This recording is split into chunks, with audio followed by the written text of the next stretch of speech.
Vous vous demandez peut-être si c'est pertinent dans cette période de forte baisse d'investir sur les plus gros altcoins du marché crypto.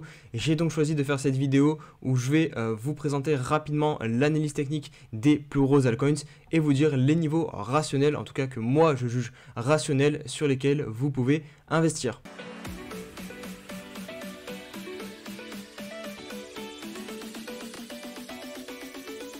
Et salut à tous les amis, c'est Crypto Partage, c'est un plaisir de vous retrouver pour cette nouvelle vidéo d'analyse. J'espère que vous portez tous très bien, moi ça va impeccable. Du côté de la map crypto, comme d'habitude, maintenant on a l'habitude, toujours un petit peu de rouge, sinon c'est pas drôle. Donc le Bitcoin 20 900 $, il est revenu quasiment tester le précédent point bas sur le support des 20 000. Pour l'instant ça tient, on croise les doigts pour que ça continue de tenir. Au niveau de l'Ether, 1100 $, moins 5%, et les alts, globalement des performances dans le rouge. On a juste quelques petites alts qui sont très légèrement dans le vert, comme XRP. XRP, voilà, ça fait la transition parfaite que je vais analyser dans la vidéo. Voilà, il y aura une sélection des altcoins les plus gros du top 10 que je vais analyser et vous donner les niveaux pertinents pour investir dessus de manière rationnelle. N'hésitez pas, si le programme vous plaît, à mettre tout de suite un gros pouce bleu à la vidéo, vous abonner avec tous les liens qui sont en barre de description, et on part tout de suite sur la vidéo. Et on se retrouve sur le Fear and Greed qui a décidé de refonctionner aujourd'hui, puisque hier il ne fonctionnait pas. Donc niveau 9 aujourd'hui, donc nous sommes toujours sous le niveau 10, donc des niveaux vraiment très extrêmes en termes de peur sur le marché. Et vous le voyez ici avec tout l'historique du Fear and Greed, c'est vraiment quelque chose de spécial que nous sommes en train de vivre, puisque ça fait bien plus d'un mois que nous sommes sur des niveaux extrêmes, donc en dessous du niveau 15. Et clairement jamais dans l'historique de cet indicateur nous sommes restés autant de temps en dessous du niveau 15 sans avoir au minimum un petit rebond qui venait soulager un petit peu tout ça. Là vraiment ça fait très longtemps que le marché a tout le temps peur, a tout le temps même extrêmement peur. Et après d'un autre côté ça peut se comprendre, puisque vraiment si on se met par exemple en hebdomadaire, voilà, vous le savez, vous connaissez la tête du graphique, et ça fait plusieurs semaines maintenant qu'on ne fait que descendre sur le cours du Bitcoin et des crypto-monnaies. Et petit détail important pour ceux qui ont réalisé l'offre sur KuCoin, vous avez 20 $ offerts. D'ailleurs l'offre est toujours valable, vous êtes pour l'instant 24 à avoir profité de l'offre. Il y a jusqu'à 50 personnes qui peuvent profiter de l'offre, donc n'hésitez pas, vous avez le lien en description pour avoir 20 $ offerts sur KuCoin pour toute nouvelle inscription.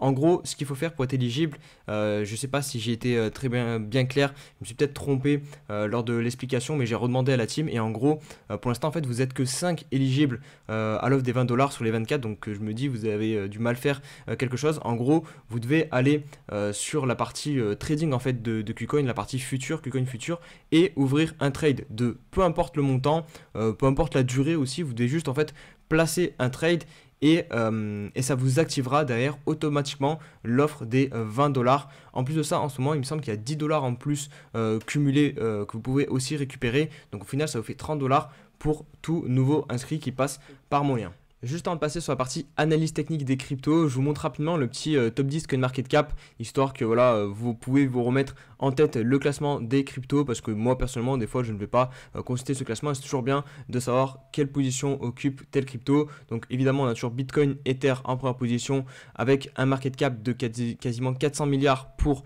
le Bitcoin et presque maintenant 100 milliards pour l'Ether. Ensuite on est suivi évidemment par des stablecoins, les deux gros géants que sont l'USDT et l'USDC, avec 70 milliards et 55 milliards de market cap. Vient ensuite le BNB, ensuite son stablecoin le BUSD, ADA Cardano et XRP, les petits fossiles qui finalement résistent toujours bien, avec 16 milliards de market cap quasiment pour les deux. On a ensuite un petit nouveau avec Solana, 10 milliards, qui est arrivé lors du précédent bullrun. Le Dogecoin qui lui aussi reste toujours fidèle au top 10, 7 milliards de market cap. Vient ensuite Polkadot, le DAI, TRX, les Wrap Bitcoin, Unus and Leo, ça c'est le token de la plateforme, j'ai oublié le nom, c'est pas grave, en tout cas c'est un token de plateforme. Avalanche, Shiba qui maintient quand même 4,5 milliards de market cap, le token de FTX, Litecoin, Polygon, Chainlink, Chronos, et voilà, je pense qu'on va s'arrêter là. On aura les principales cryptos donc du top 20. Et on se retrouve pour l'analyse technique du Bitcoin. Donc malheureusement hier je vous disais que potentiellement on pouvait avoir notre bottom avec cette très belle bougie en forme de marteau qu'on trouve très souvent sur les bottoms. Je vous l'avais montré un petit peu, une petite démonstration. Et regardez comme quoi voilà, on n'y pas l'avenir, c'est juste des probabilités. Et derrière les vendeurs ont encore marqué bien le coup puisqu'on a eu une grosse journée de baisse hier qui a clôturé très très bas. Alors on préserve toujours le point bas, vous voyez la mèche on l'a pas totalement dépassé qui est à 20 100 $, on est venu toucher 20 200 $. Donc pour l'instant on maintient le petit support à la court terme qu'on a réussi à se créer, mais clairement la dynamique reste toujours baissière. On n'a pas forcément de divergence qui se met en place. Ah si, globalement aussi, parce que ici on a quand même la clôture qui s'effectue ici. Alors on a une toute petite divergence au niveau du daily, à voir si on la valide. Pour la valider il faudra clôturer au-dessus de 26 ici, donc de ce dernier top. On aura une toute petite divergence daily qui se validera. Je sais qu'elle est beaucoup plus visible au niveau du 4 heures, la divergence. Hop, je vais vous l'afficher. Regardez ici, le cours descend. Ici, le RSI ne fait que monter. Donc là, on aura une divergence beaucoup plus franche si on vient à clôturer au-dessus du niveau 41 de RSI sur le 4 heures. Donc, je vous disais, on vient bien rechercher le précédent bas qu'on avait touché ici à 20 100 $. Pour l'instant, on se maintient. Vous voyez, avec la bougie, là, on repart un petit peu à la hausse. Mais clairement, n'oubliez pas que les probabilités sont toujours à la baisse. On a le 4 heures baissier, le daily baissier, le weekly baissier, le mensuel baissier. Donc, les probabilités sont clairement de continuer la baisse tant que les acheteurs ne montreront pas un signe de force. Et un signe de force, c'est quoi? Je vous l'avais dit hier, c'est au minimum de récupérer un dernier sommet ascendant à 22 800 $. Et pour le coup, vous voyez, on a fait un nouvel échec. Donc là, c'est toujours pareil, réussir à faire un nouveau sommet ascendant. Et on aura enfin un petit signe de force, mais toujours les probabilités sont toujours d'aller à la baisse. Donc on verra bien comment va se comporter le cours, mais pour l'instant c'est compliqué d'être assez optimiste sur le cours du BTC. Pour ceux qui souhaitent accumuler en mode DCA, donc DCA c'est des achats programmés dans le temps ou des achats par tranche de prix. Dès qu'on arrive à un niveau, on lisse en gros globalement son prix vers le bas. Vous pouvez aussi lisser vers le haut si vous faites vraiment un DCA en fait qui est basé sur une temporalité. Si vous achetez chaque semaine et que le prix du Bitcoin monte, forcément là vous allez lisser un petit peu par le haut, mais vous pouvez aussi le faire en lissant par le bas, en achetant par exemple uniquement des supports. Donc là je vais vous montrer des niveaux rationnels pour acheter je pense du Bitcoin. Donc vous avez ce niveau là où on se trouve en fait, vu que c'est l'ATH de 2017, je vous ai mis ce petit trait ici, donc ATH 2017 plus borne BB. Alors la borne BB c'est tout simplement la borne de Bollinger Basse qui se trouve pile sur ce niveau-ci, donc c'est pas mal intéressant de voir ça. Donc ça rajoute un petit support en plus sur ce niveau-ci. Donc clairement on peut venir bottom ici, faire un bottom très long terme parce que c'est une ancienne résistance qui pourrait devenir support pour le BTC. Si jamais ce niveau-ci lâche, pour moi, c'est direction prochain support. Vous voyez ici, il y a vraiment un gros trou d'air puisqu'on avait transpercé ce niveau-ci avec une très belle bougie haussière. On en a eu plusieurs sur le mensuel. Vous voyez, ici, c'est la bougie de breakout. Après, hop, on enchaîne très vite l'accélération. Et c'est pour ça qu'on n'a pas eu le temps de trop travailler des supports. Et le prochain support se trouve ici à 13 800 $. C'est la clôture la plus haute réalisée en 2017. Ici, c'est le top du petit bull run qu'on avait eu durant l'été 2019. Et c'est ensuite la première clôture bougie de la bougie de breakout. Pourquoi je dis bougie de breakout? Puisque c'est ici que ensuite, après avoir fait le pullback sur cette énorme W mensuelle, que le Bitcoin s'est envolé pour faire le bull run 2020. Et d'ailleurs, ici, ce niveau où on a fait le pullback, c'est tout simplement la ligne de coup de cette énorme W qui est située à 10 600 $. Et pour moi, ça sera le prochain support si jamais les 13 800 ne lâchent pas. Donc là, vous avez trois niveaux assez rationnels pour accumuler du Bitcoin pour du long terme. Allez, on passe maintenant sur les altcoins que j'ai sélectionnés pour cette vidéo. Donc le premier c'est l'IGLD. Je sais que beaucoup de personnes de la communauté sont exposées sur celui-ci, donc c'est pour ça que je vous le fais. Donc sur le mensuel, les niveaux clés pour moi se trouvent à 80 $. Lui c'est le niveau le plus important puisqu'il est encore jouable.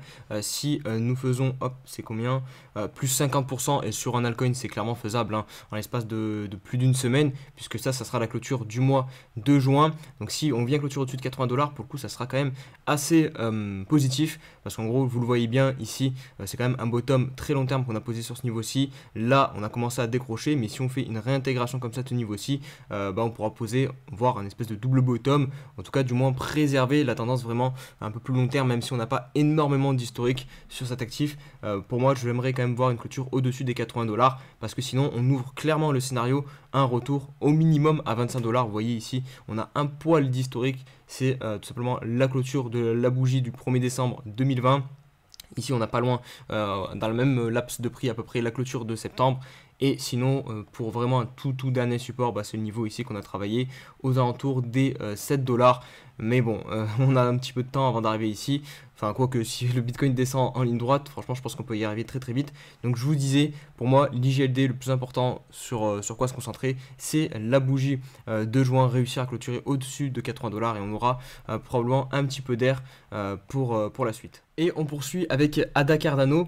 Et là, c'est très intéressant ce qu'on va pouvoir constater sur le graphique d'ADA en mensuel. En fait, vraiment, Cardano, c'est un Bitcoin, mais en avance en fait. Regardez, ici, nous sommes sur le bull run de 2017. Donc là, c'est la zone de l'ATH. Donc, pensez bien à faire le parallèle en même temps dans votre tête avec le Bitcoin. Donc là, vous imaginez le niveau des 20 000 $. Et regardez ce qui s'est passé. On a travaillé ce support pas mal de temps en avance sur ADA Cardano.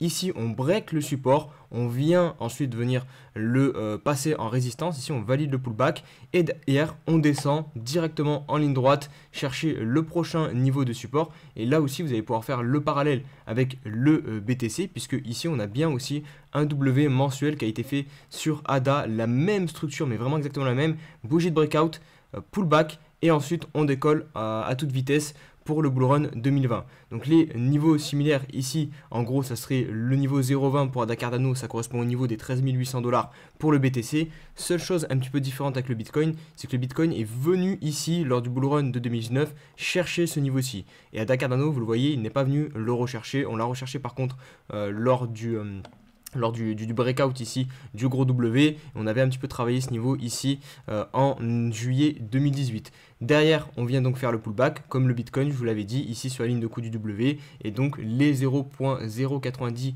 $ sur ADA Cardano correspondent en gros aux 10 700 sur le BTC. Donc, c'est pas mal intéressant de voir ça, ce mode un petit peu de fonctionnement où on voit clairement les altcoins en avance sur le Bitcoin.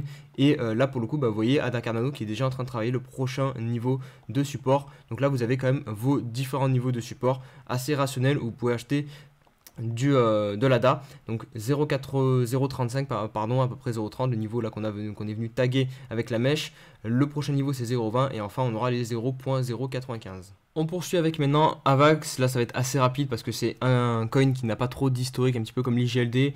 Le prochain niveau rationnel c'est quasiment le niveau qu'on est venu presque taguer ici des 11 $ sur Avalanche. Vous voyez qu'on a eu une première touchette ici. Dès qu'on réussit à passer ce niveau-ci, on a une grosse accélération. On va faire un attach ici à quasiment 60 $. Ensuite pullback et enfin dernière phase d'expansion. Et là donc c'est vraiment le dernier niveau significatif ici qui est le plus proche pour ADA, donc le niveau des 11 $. Si jamais ce niveau-ci ne tient pas, il faudra se projeter un petit peu plus loin sur la petite phase d'accumulation qu'on avait eu ici durant novembre, octobre 2020 à peu près, donc qui correspond à globalement 2-3 $ le token. On enchaîne avec Polkadot.